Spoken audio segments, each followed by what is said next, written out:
So I heard you mention about your first business venture when you got here was LifeOffU. Yeah. I know you kind of moved past that a little bit.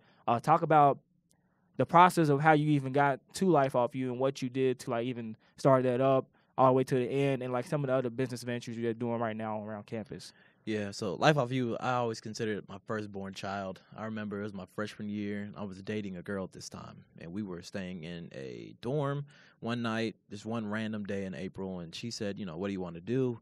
And only three things I knew how to do here were go to a party, go to the mall, or go to the movies. And As we every didn't feel college like, kid does. yeah, pretty much, yeah, right. That's all I knew how to do. And the thing is, I'm not even far from Lexington. I'm from Louisville, which, is about an hour down the block.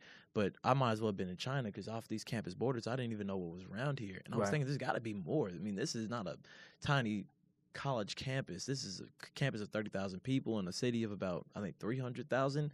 There's got to be stuff here to do except just party and go to the mall.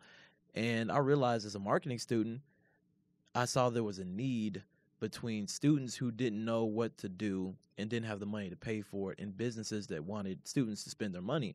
And I felt like if I could create a platform that would help bring those two parties together as kind of like a matchmaking service for students looking for things to do and businesses that want students to spend money on the things they do with them, I could figure that out. And that's how LifeOffU was born. And LifeOffU actually came from a play on words that my dad actually gave me, because I remember we were talking about, I said, Dad, I have this idea for a platform that would help students figure out what to do off campus. He was like, oh, so like living life off university? I was like,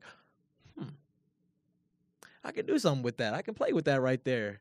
And that turned into LifeOffU, and I did some good work with that. I did it for about 2 years. I did work with Breakout Games, Sky Zone, Lyft, Republic Bank, and some smaller local companies.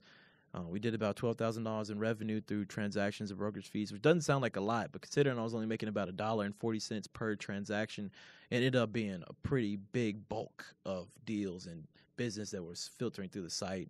And it was just great experience. I learned a ton from that, and from that, I was able to launch into these different ventures that I've done. I've moved into a kind of a consultant role for UK and for some local businesses. I'm working as a consultant for the UK Smart Campus and Esports Initiative. And for the people who've listened to this who have heard a little bit about the esports, basically it's a professional competitive video gaming industry, kind of the same way as the NCAA is for basketball.